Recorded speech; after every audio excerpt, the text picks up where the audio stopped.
सुप्रभात बच्चों, कैसे हैं आप सब। उम्मीद करती हूँ आप सब अच्छे होंगे। तो बच्चों, आज की कक्षा में हम पढ़ने वाले हैं अध्याय नंबर 24, जिसका शीर्षक है प्रभु तुम मन की जानो। तो बच्चों, सबसे पहले हम पढ़ेंगे इस अध्याय का सार।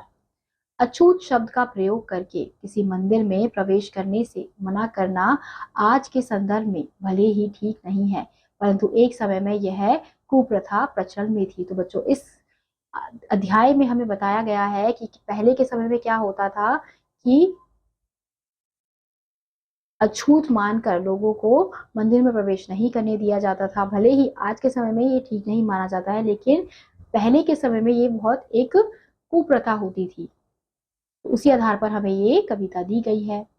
मैं अछूत हूँ, मंदिर में आने का मुझको अधिकार नहीं है, किंतु देवता यह ना समझना, तुम पर मेरा प्यार नहीं है। प्यार असीम अमिट है, फिर भी पास तुम्हारे आ ना सकूंगी। यह अपनी छोटी सी पूजा चरणों तक पहुंचा ना सकूंगी। तो यहाँ पे हम देख सकते हैं, यहाँ पे जो कवि है वो क्या कहना चाह रहे हैं कि एक अछूत महिला है, वो क्या कह रही है कि मैं अछूत हूँ, मैं मंदिर में नहीं आ सकती हूँ, मुझे अधिकार नहीं है। लेकिन भगवान, तुम ये मत समझना कि मेरा तुम पर प्यार नहीं है, विश्वास नहीं है। मेरा तुम पर बहुत विश्वास है, बहुत प्यार है, फिर भी पास तुम्हारे मैं नहीं आ सकती हूँ। यह अपनी छोटी सी पूजा चरणों तक पहुंचा ना सकूंगी, यानी कि मेरी जो छोटी सी पूजा है, मैं तुम्हारे चरणों तक सिर्फ इसलिए नहीं पहुंचा पा रही हूँ क्योंकि मुझे अछूत माना गया है। इसलिए इस अंधकार में मैं छिपती छिपती आई हूँ, तेरे चरणों में खो जाऊं इतना व्याकुल मन लाई हूँ। तुम देखो पहचान सको तो तुम मेरे मन की पहचानो, जग ना भले ही समझे मेरे प्रभु मेरे मन की जानो।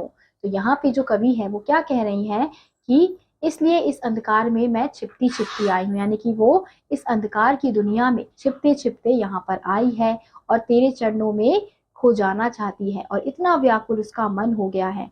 तुम देखो पहचान सको, यानी वो भगवान को कह रही है कि तुम अगर पहचान सकते हो मेरे मन की श्रद्धा को तो तुम इसे जरूर पहचानो। जग ना भले ही समझे मेरे प्रभु मेरे मन की जानो, यानी कि ये जग तो मेरे मन की नहीं समझ पाएगा, लेकिन भगवान तुम मेरे मन को जानो। मेरा भी मन होता है मैं पूजू तुमको फूल चढ़ाऊं, और चरण रज लेने को मैं चरणों के नीचे बिछ जाऊं।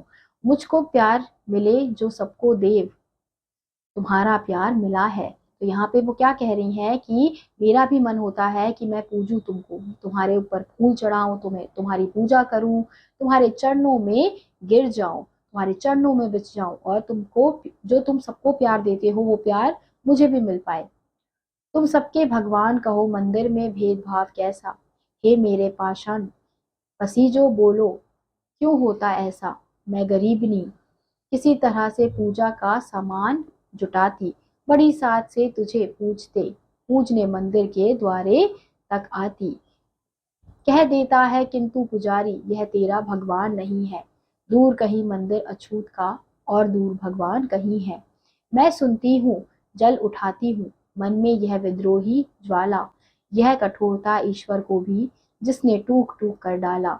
यह निर्मम समाज का बंधन और अधिक अब सह ना सकूंगी। यह झूठा विश्वास प्रतिष्ठा झूठी इसमें रह ना सकूंगी। ईश्वर भी दो है यह मानूं मन मेरा तैयार नहीं, किंतु देवता यह ना समझना तुम पर मेरा प्यार नहीं। मेरा भी मन है जिसमें अनुराग भरा है प्यार भरा है, जग में कहीं बरस जाने को स्नेह का सत्कार भरा है। वही स्नेह सत्कार प्यार में मैं तुम्हें देने आई हूँ, और इतना तुमसे आश्वासन मेरे प्रभु लेने आई हूँ। तुम कह दो तुमको उनको इन बात पर विश्वास नहीं है, छूत अछूत धनी निर्धन का भेद तुम्हारे पास नहीं है।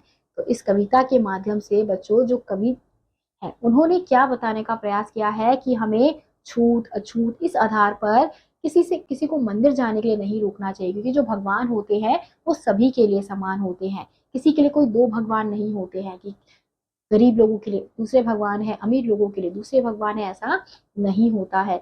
तो इस आधार पर कवि ने ये जो कविता लिखी है वो इसी आधार पर लिखी है कि पहले के समाज में इस प्रकार की चीजें होती थी, इस प्रकार के नियम बनाए जाते थे, जिसे अछूत समझा जाता था उसको आने की आज्ञा, अंदर मंदिर में जाने की आज्ञा नहीं दी जाती थी।